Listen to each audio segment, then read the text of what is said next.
Afrika szívében van egy tó, egy beltenger, amelyben kristálytiszta édesvíz borítja a déli nagy hasadékvölgy feneketlen mélységeit. Úgy tartják, a partján ring az emberiség bölcsője, és a mélység ad otthont a föld legnagyobb endemikus, azaz bennszülött halsokféleségének.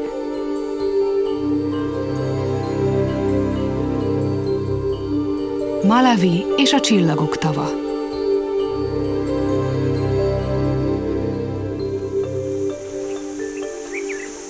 Ez a csillagok tava, kiáltott fel David Livingstone, amikor az első európaiként megpillantotta a Malawi-tó csillogó víztükrét 1859-ben, nem is sejtve, milyen színkavalkád rejlik alatta.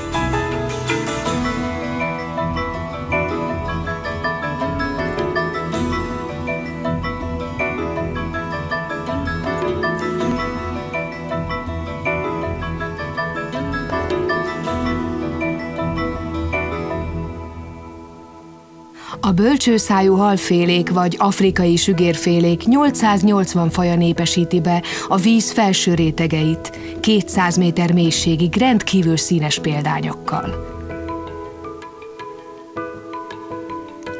Minden malawi-tavi bölcsőszájú hal két vándorló folyami halfajból fejlődött ki, amelyek alkalmazkodtak az új környezethez, mind megjelenésükben, mind viselkedésükben.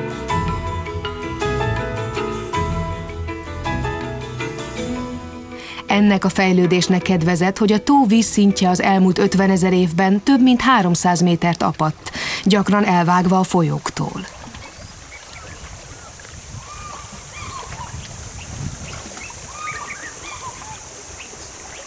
Nincs a Földön még egy olyan hely, ahol úgy megfigyelhető az evolúció, ahogyan Darwin elképzelte, mert szemlélteti az új fajok fejlődését, a természetes kiválasztódás és a legalkalmasabb túlélésének elve alapján.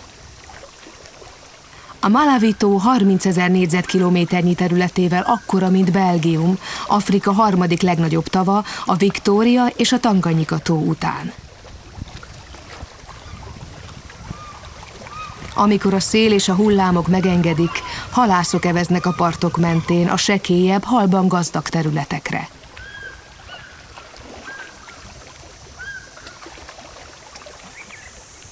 A fogás fedezi a lakosság nagy részének fehérje szükségletét. Egyelőre. A népesség száma egyre nő, és a túlzásba vitt partmenti halászat kezdi fenyegetni az ökoszisztémát. 1970 óta a kifogható nagyhalak mennyisége 2/3-ával csökkent. A több mint 40 000 halász a kis bölcsőszájú halakra koncentrál, az ökológiailag érzékeny partmenti területeken, mert a mély vizekre nincsenek megfelelő hajóik. Itt található a legtöbb halfajta, de a nagy halak populációja kicsi. Itt károsítják legjobban hosszú távon a környezetet, miközben az itt élők nem húznak nagy hasznot belőle.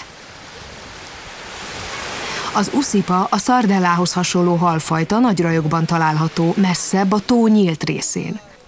Ha ebből többet fognának ki, megoldást jelentene a problémára, de jelenleg főleg a sügéreket konzerválják füstöléssel, mert szinte alig van, aki a kis csónakjával kimerészkedne a tó közepére, ahol még a nagyhajók is odavesznek a viharban.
széles és üres, homokkal borított tófenéken a hajóroncsok kiváló védelmet nyújtanak a harranyok számára, és egyúttal vadászterületet egy nagy ragadozónak, a kámpángónak.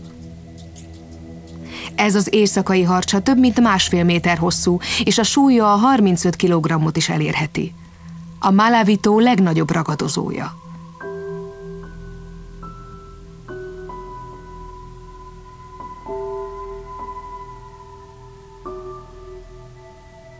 A mélyben lévő sötét rejtekhelyeken szeret lenni, és több mint 30 évig is elél.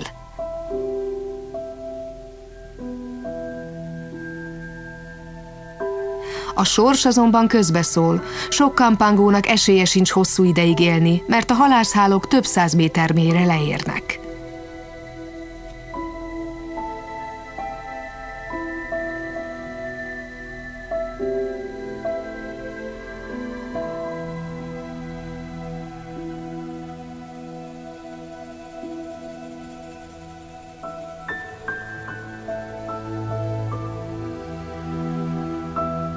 A nagy gránittömbök barlangokat, kanyonokat és hasadékokat formálnak. A nagy hasadékvölgy szélén húzódnak, ami a tótól 700 méterre északra található.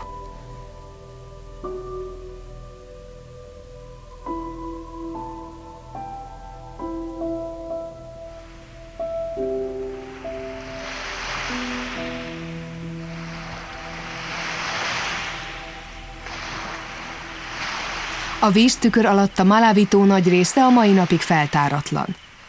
Megközelíthetetlen mélységei még mindig számos titkot rejtenek. E téren nem sok változott azóta, hogy az európaiak felfedezték.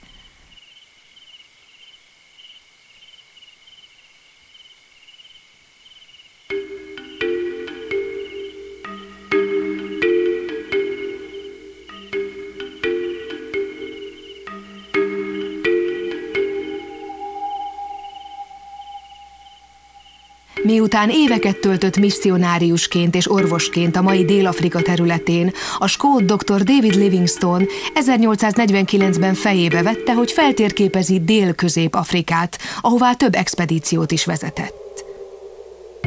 Az elkövetkező években bejárta egész Afrikát, az Atlanti-óceántól az Indiai-óceánig. Az volt a célja, hogy terjessze a civilizációt és a kereszténységet, és kereskedelmi utakat taposson ki a brit birodalomnak. A barangolásai során 1851-ben eljutott a Zambézi felső szakaszaira.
Az Afrika szívétől az Indiai-óceánig tartó hajózható út keresése közben Livingstone meg volt győződve arról, hogy aranyra bukkanhat a Zambézivel.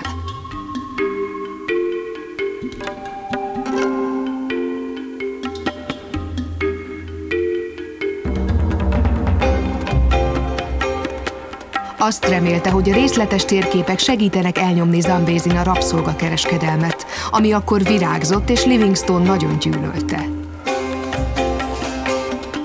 A helyiek egy vízesésről meséltek neki, amit mennydörgő füstnek neveztek, mert a vízpermet már messziről látszott, több 100 méterre emelkedett a levegőbe. 1855. szeptemberében ámulattal nézte a robajjal hömpölygő elképesztő vízmennyiséget. A királynője tiszteletére Viktória vízesésnek nevezte el.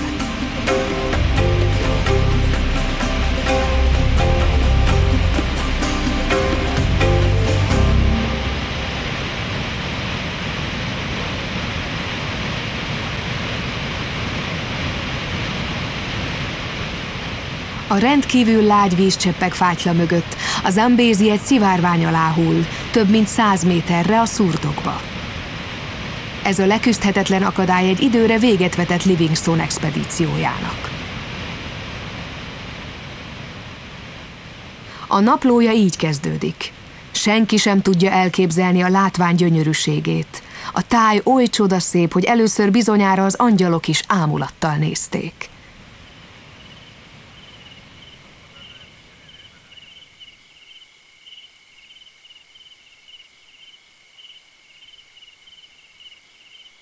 Három évvel később az angol kormány támogatásával Livingstone újra megkísérelte felfedezni a Zambézit. Ezúttal az árral szemben haladt, az Indiai-óceántól. De mind hiába. A zuhatagok visszafordulásra késztették, és elhatározta, hogy a Zambézi egyik mellékfolyóját, a Sirét követi északra. Úgy sejtette, egy nagy tó a forrása.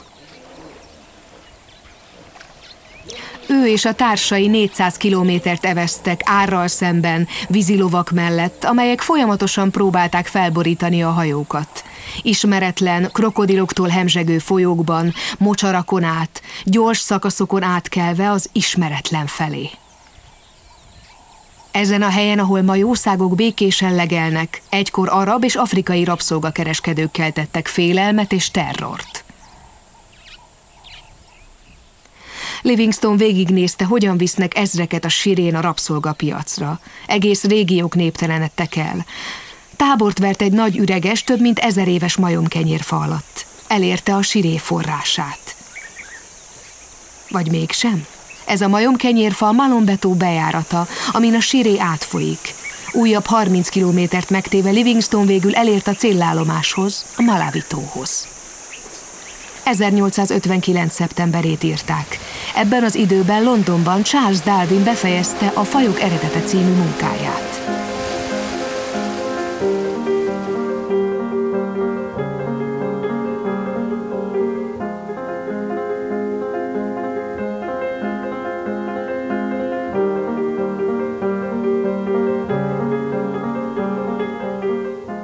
Darwin bizonyára nagyon örült volna, ha akkor már tud Livingstone felfedezéséről, hogy eleven égkövekkel teli evolúciós kincsesládára bukkant.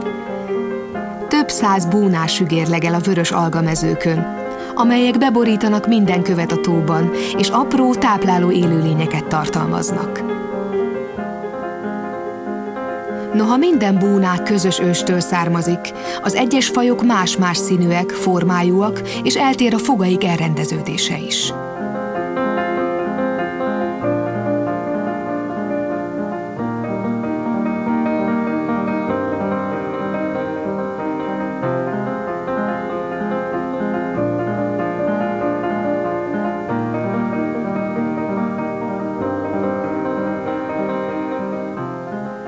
A ragadozó halaknak, mint a 35 cm-es, szintén bölcsőszájú kaligonónak ugyanaz az őse, mint a kövek között prédát kereső kis, algaevő búnának.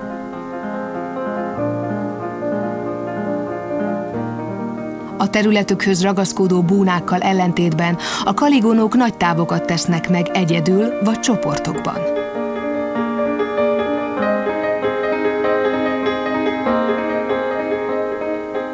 Még a nagy kampangó harcsanőstényének is minden uszonyát csatasorba kell állítania, hogy megvédje az odúját a ragadozóktól.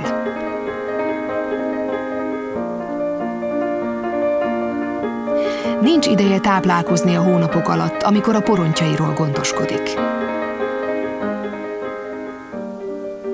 Eközben az ezüst hím pihen.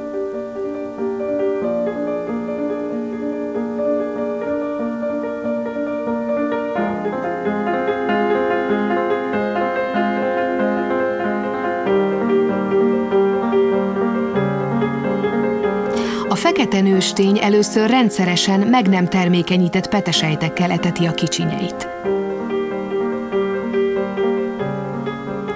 Később, amikor a kis halak megnőnek, a hím elkezdi kis harcsalárvákkal etetni őket.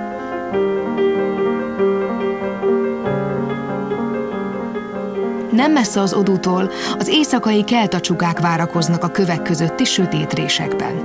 1,5 méter hosszúak, majdnem vakok és nagyon éhesek. Naplemente után rajokban barangolnak, és a koromsötétben elektromos jelekkel kommunikálnak.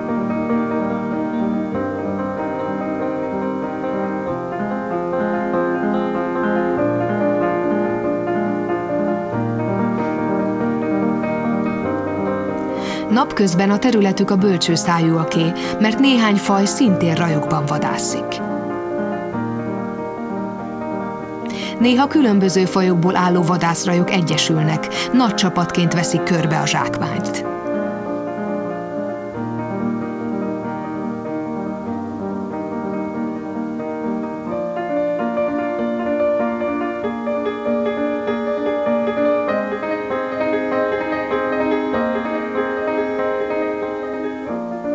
A Malawi-tó élőlényei közötti komplex kölcsönhatások megértése még évtizedekig foglalkoztatni fogja a biológusokat.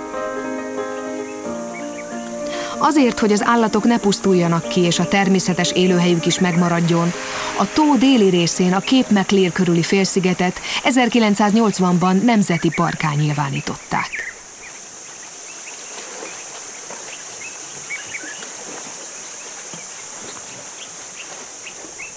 A halászfalu Csembe a Nemzeti Park 4 faluja közül a legnagyobb, megközelítőleg 15 000 helyi lakja, és egyre növekvő létszámban a turisták.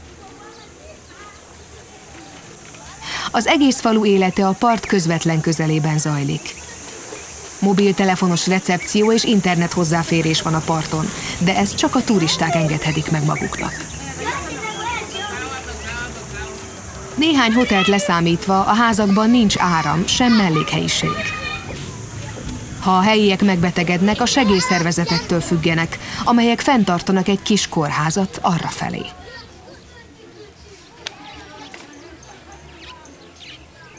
Csembe lakosai kukoricatermesztésből élnek. A szemeket összetörik és vízben megfőzik. Ehhez ritkán tálalnak húst.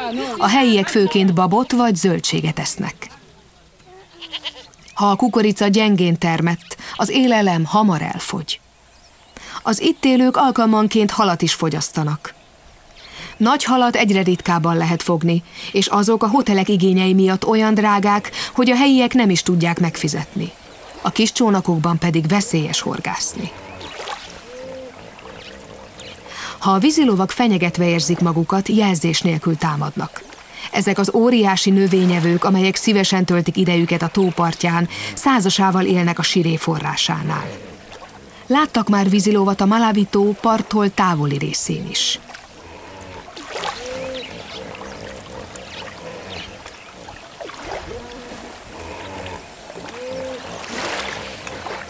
A Siré krokodíljai alkalmanként szintén átúsznak a nagy tavon. Sosem időznek sokáig, mert nehéz zsákmányra lelni az átlátszó vízben.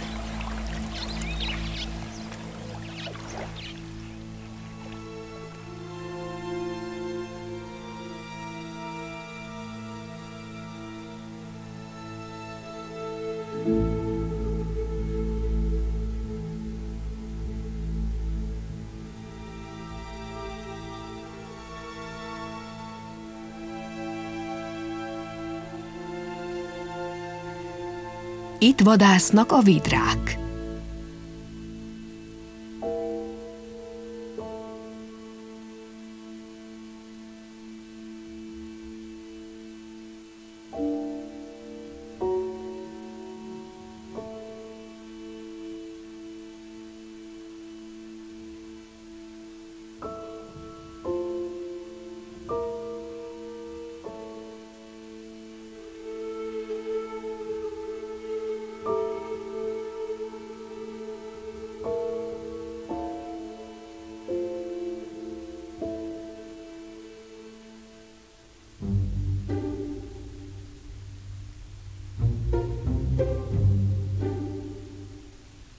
A tavisás és más vízi növények között a csigaevő Csiszava-szava sügér élénken védi a felség területét.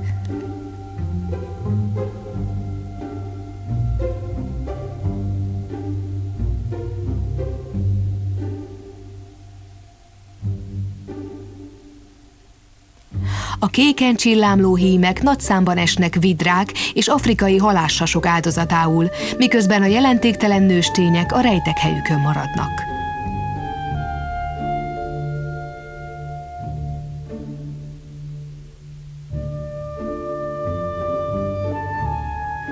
A finom szövésű szúnyoghálóval történő túlzásba vitt Csiszava-szava halászat előre nem látható következményekkel jár a helyi populáció egészségére. Vérmétej, vagyis egy csigák által közvetített életveszélyes trópusi kór terjed a tó déli oldalán, amióta ezt a csigaevő fajt alaposan megtizedelték.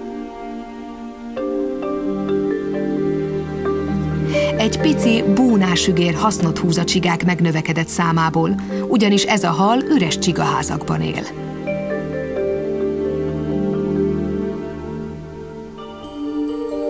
Ez egy takarítóhal, amely megszabadítja a parazitáktól a mellette elhaladókat. Elfogyasztja az algákat is, amelyek a házakra nőnek.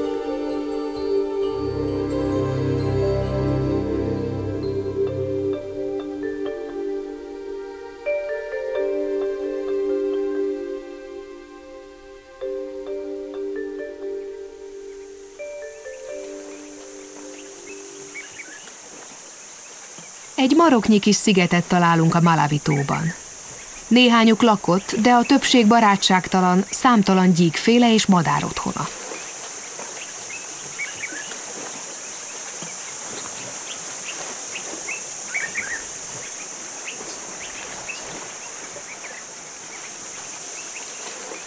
Az egyik ilyen Mambo szigete.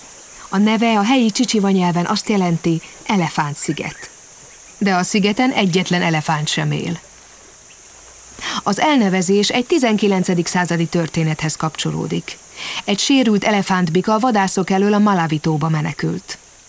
A félelemtől hajtva 10 kilométert úszott, kijutott a nyílt tóra, és véletlenül ezen a szigeten kötött ki, ahol egyedül élt sok-sok évig.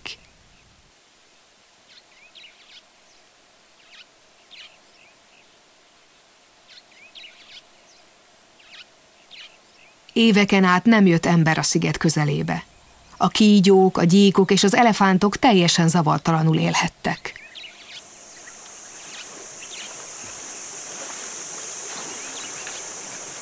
(1876-ban) misszionáriusok felfedezték a szigetet, és rábukkantak a magányos elefántra. Ekkorra már majdnem az összes fát lecsupaszította, és előbb vagy utóbb éhen pusztult volna. A misszionáriusok napokon át követték az állatot az átjárhatatlan területeken, míg végül megölték.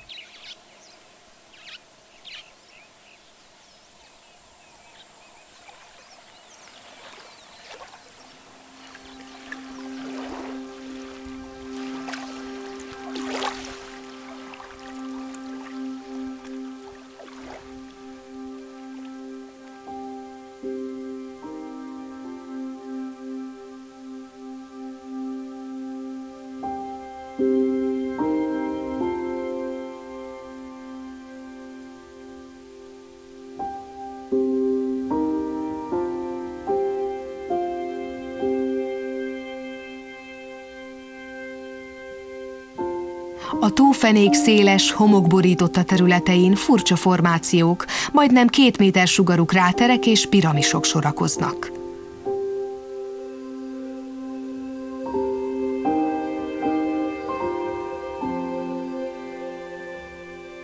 Ezekkel próbálják lenyűgözni a hímsügérek az elhaladó nőstényeket.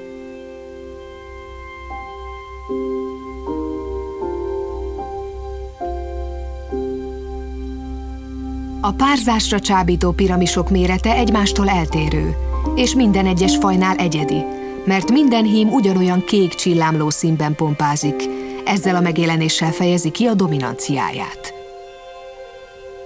A csíkos nőstények többsége ügyet sem vetve rájuk, tovább úszik.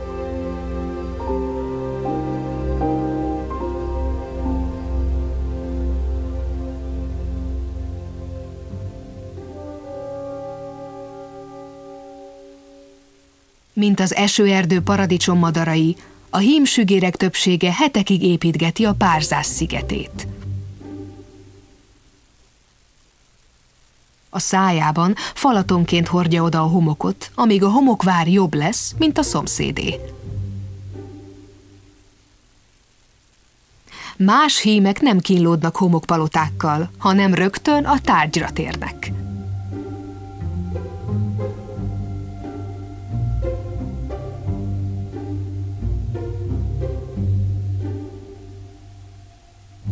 Egyes hímek szaganyagot bocsátanak ki, hogy párzási palota nélkül is odavonzzák a nőstényeket. Mások a külsejükkel hódítanak. Mivel mind hasonlóan festenek, a konfliktusok elkerülhetetlenek köztük.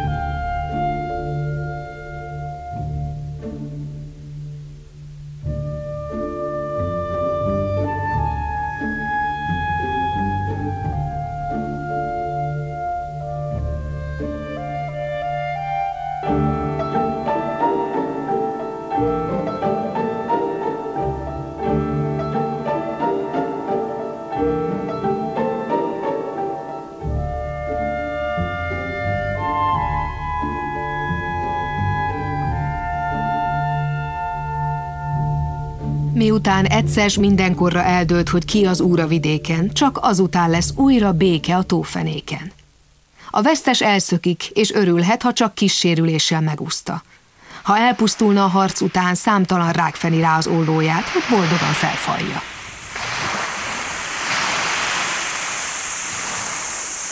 Ezek a sziklák nem mindig állnak víz alatt. Előfordulhat, hogy a Malavitó néhány lakója új otthon után kell nézzen a száraz évszakban. A vízszint néhány év alatt több méter tapad. Időnként a szárazföld és a közeli szigetek közötti csatornák teljesen kiszáradnak, így a vizet nem kedvelő állatok eljuthatnak a másik partra. Amikor a víz újra megemelkedik a csapadékos évszakban, a szigeten rekednek.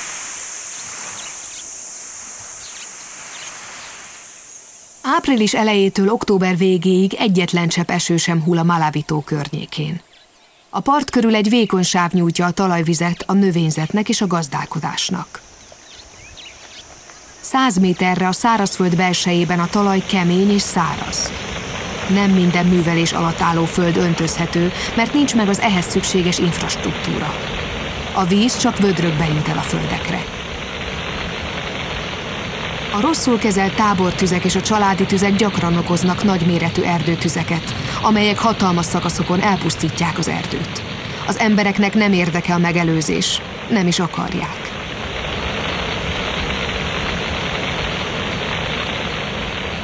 Az erdő elpusztítása elragadja a vadon élő állatok utolsó példányait, és az ezt követő erózió rombolja az értékes talajt is.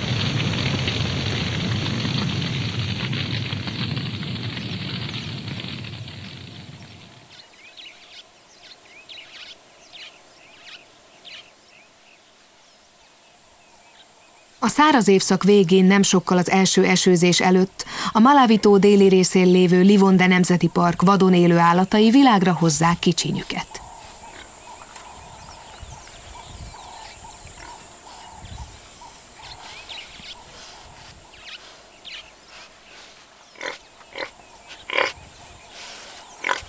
A táplálék még mindig kevés, de a varacskos disznó mindig talál valamit.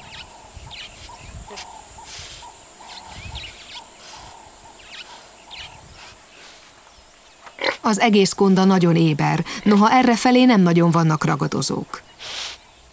Hiénák és leopárdok ritkán támadnak az élénk állatokra, és oroszlánt is igen régen láttak a Nemzeti Parkban.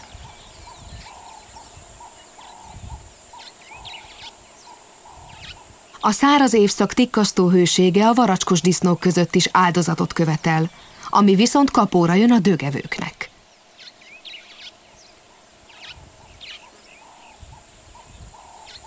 Az ősi majomkenyérfák a Livonde Nemzeti Park ismertetőjegyei, de közülük már sok nagyon megtépázott. Az elefántok a szobrászok.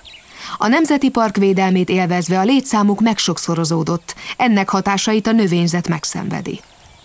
A száraz évszakban a fagyümölcsének nedv túlsbeléből nyerik a folyadékot. Egy majomkenyérfa több ezer liter vizet tárolhat.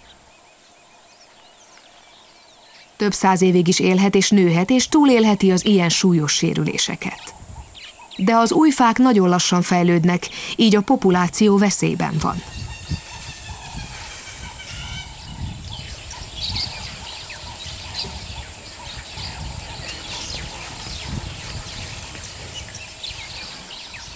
A siré mellett egyes iszapos tavak sosem száradnak ki. A Livondében a legtöbb állat ezeket rendszeresen felkeresi, az elefántok idejönnek testápolásra.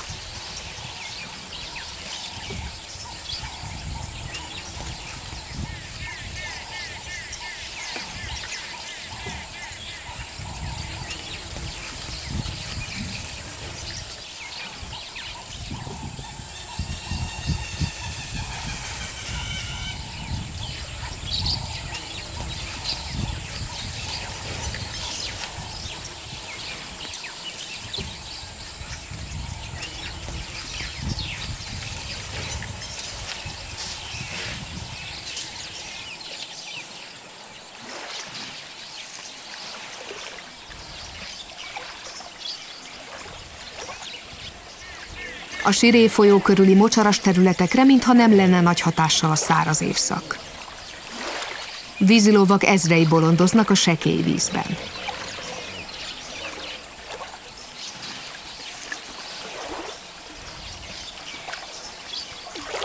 A Livonde Nemzeti Parknál kezdődik a nagy hasadékvölgy legdélebbi része. A Malawi-tó déli végétől húzódik végig a Siré és a Zambézi folyók mentén, Mozambik partjáig, az Indiai-óceánig. Úgy vélik, az emberiség bölcsője ring a nagy hasadékvölgyben. Itt járkáltak a 1,5 méter magas közvetlen őseink, főleg növényekkel táplálkoztak, és idejük nagy részét felegyenesedve töltötték. Ma már tudjuk, hogy 2,5 millió éve éltek itt, a Malawi-tó és a folyói partjain.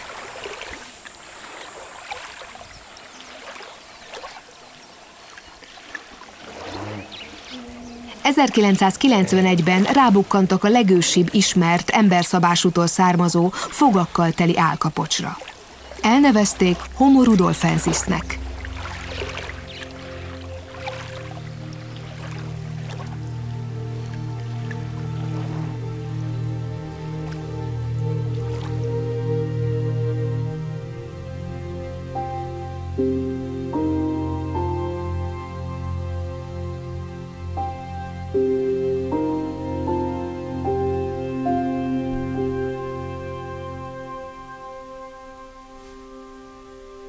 A Malawi-tó több mint 3 millió éves. Még nem tudjuk pontosan, mióta élnek itt a bölcsőszájú halfélék, de az biztos, hogy volt elég idejük kifejleszteni a különleges viselkedésüket.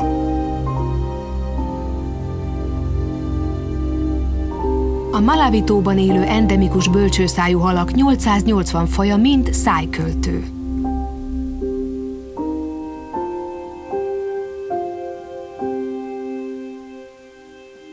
Minden egyes fajnál csak a nőstény gondoskodik a különböző apák által megtermékenyített petesejtekről. Úgy védik a ragadozóktól, hogy a szájukba veszik.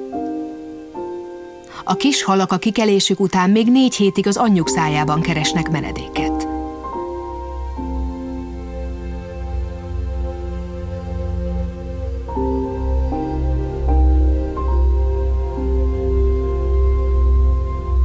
Ezen időszak alatt az anya 2 hónapig nem eszik.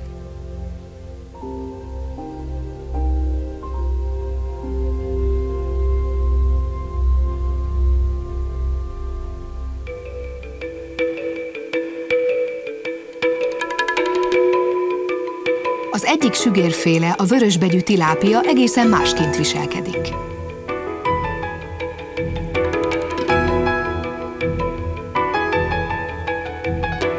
A hímek és a nőstények egyaránt vigyáznak az utódokra, nem szájköltők.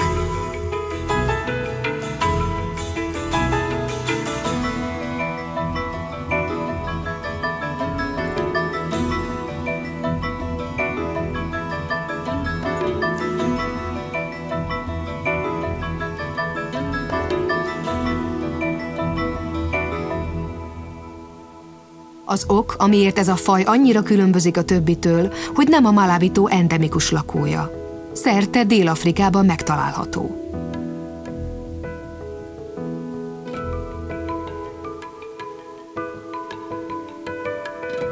Mivel sok kicsinyüket megeszik mások, évente többször nemzenek.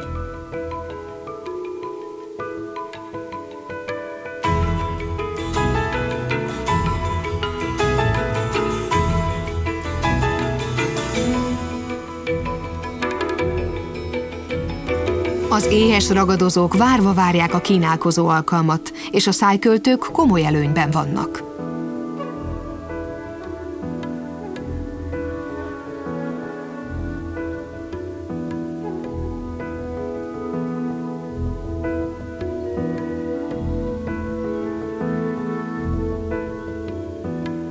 Az anyák legkésőbb 2 hónap múlva szabadjára engedik a kicsinyeiket a vízbe.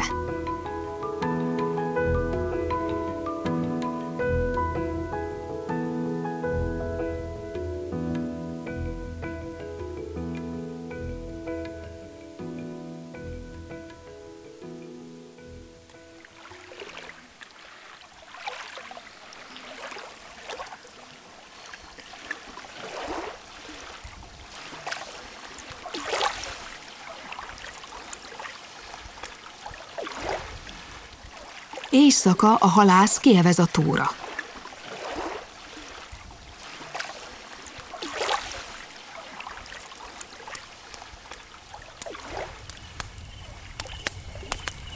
Közben az előző napi fogás a parton kap füstös burkot.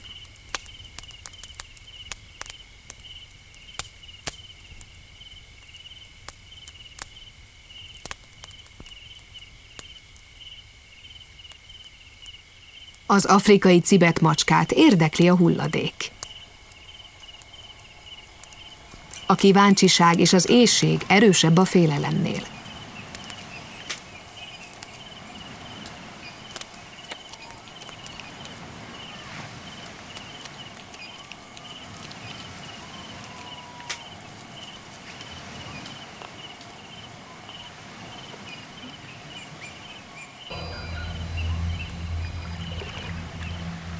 Kinn, a tavon a halászok kivetették a hálóikat.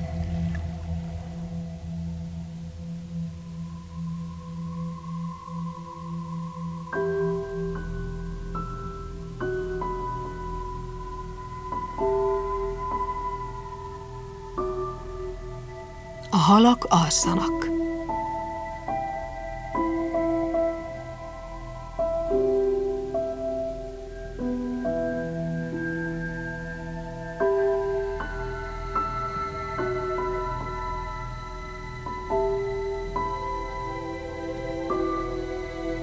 Az új nap esőt ígér. November és március között a monszun nedves levegőt hoz az Indiai-óceán felől a Malawira. Az egész vidéket jelentős csapadékmennyiség éri, majdnem minden nap esik.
A Siré felföld fölött és a Zomba fennsíkon égszakadás készül.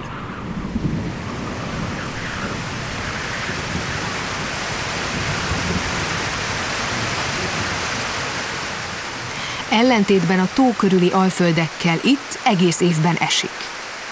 A Malawi-tóból felszálló vízpára a hegységek lejtőin összesűrűsödik, és csapadék formájában visszahullva táplálja dúsra az esőerdőt.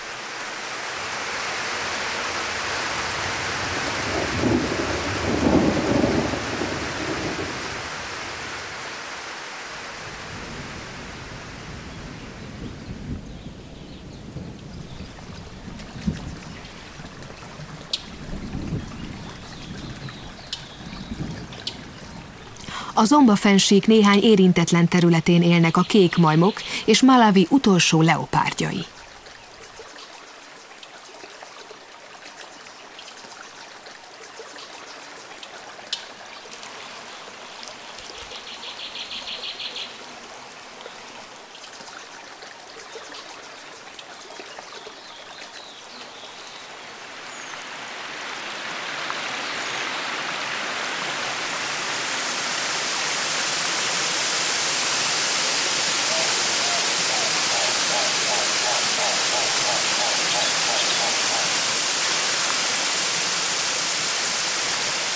A zombaihoz hasonló esőerdők a rendszeres esőzéstől függenek, még a száraz évszakban is, de akkor esőt csak a Malawi-tó vízpárája nyújt.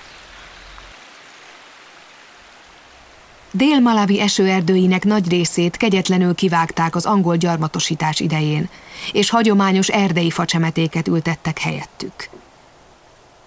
A gyorsan növő mexikói fehérfenyőből álló erdők megváltoztatják a tájat, ökológiai sivataggá teszik. Itt egyetlen honos állat sem talál táplálékot, a monokultúra viszont fogékony az erdőtüzekre.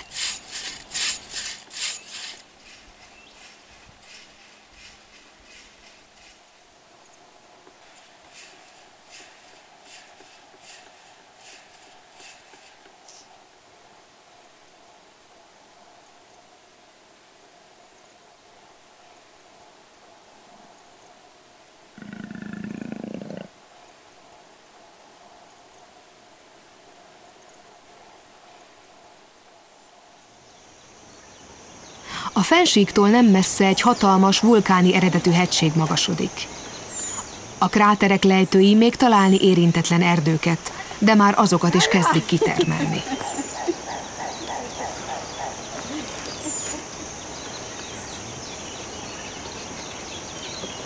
A Mulanje-hegység sziluettje, Dél-Afrikában ez a legmagasabb természeti képződmény, uralja a tájat. Az egyik csúcsa, a Sapitva pontosan 3002 méter magas. A hegy oldalain összegyűlik a csapadékvíz, és ivóvíz tisztaságú víz tör elő a forrásaiból.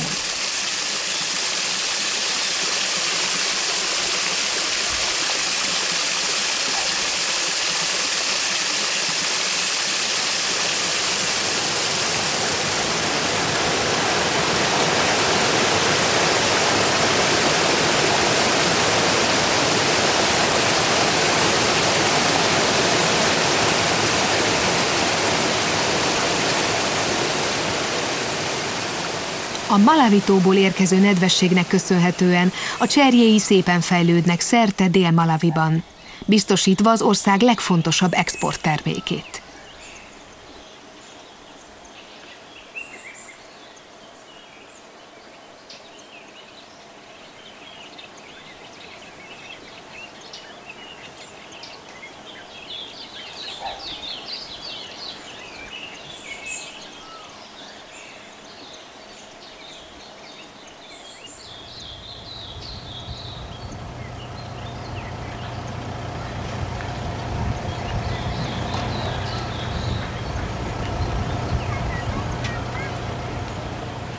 Nagy esőfelhők borítják be a Mulanje-hegy csúcsait, és a napi esőzéstől pompázó színekben ragyognak a fák. Az alföldeken a Siré folyó kék masnia körbefonja a Livonde Nemzeti Parkot. A csapadékos évszak zöld oázissá változtatta a területet.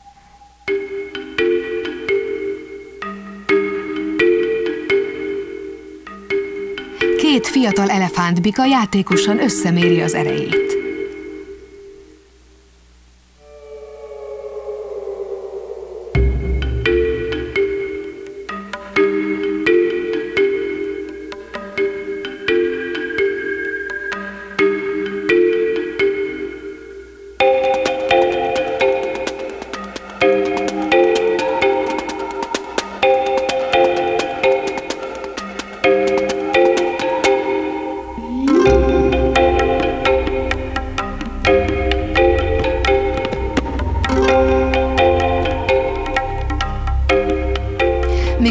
nézők órákig bírják a játszadozást, a nézőközönség már régen megunta a műsort. A tavisásban fekve élvezik a meleg és világos estét, nem messze attól a helytől, ahol a siré kilép a Malawiból.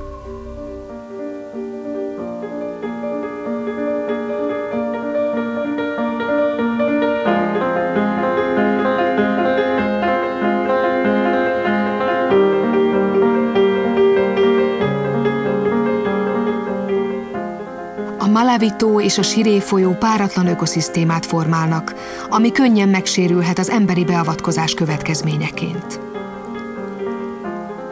Ahogyan a Victoria-tónál is kénytelenek voltunk végignézni, hogy minden ott őshonos faj kihalt, mert az ember megismerte a nílusi sügért. Egy ritka faj kihalását nem lehet visszafordítani.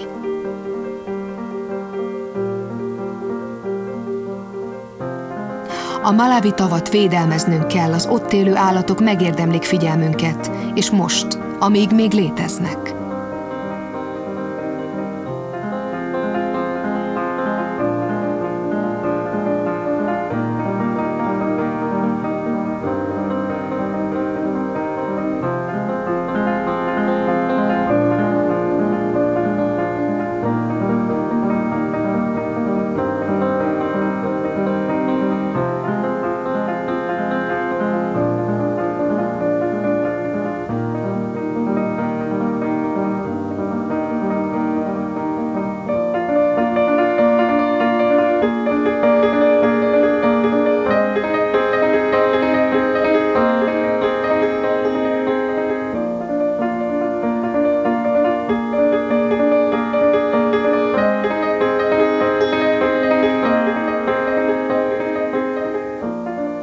A tóban nemrég kezdődtek kutatómunkálatok. Időről időre korábban nem ismert fajokat fedeznek fel, és valószínűleg újabbakkal gyarapszik a lista, mert az evolúció sosem ér véget.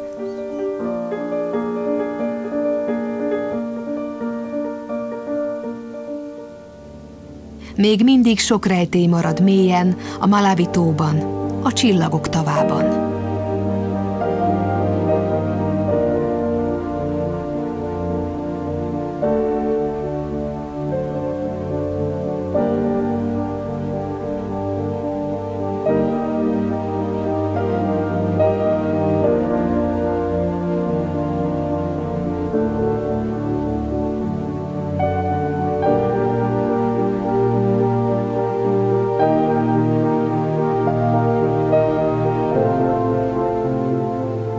Az emberiség innen ered, ezekről a partokról.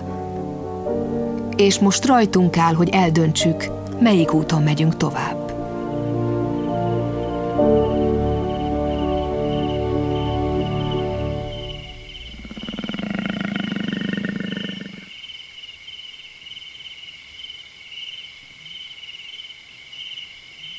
Narrátor Nádasi Veronika. Magyar szöveg Dr. Halász Blanka. Munkatársak Lajtai Erzsébet, Rózeman Péter, Talpas Iván. A magyar változatot a Masterfilm Digitál készítette. Produkciós vezető Hegyi Eszter.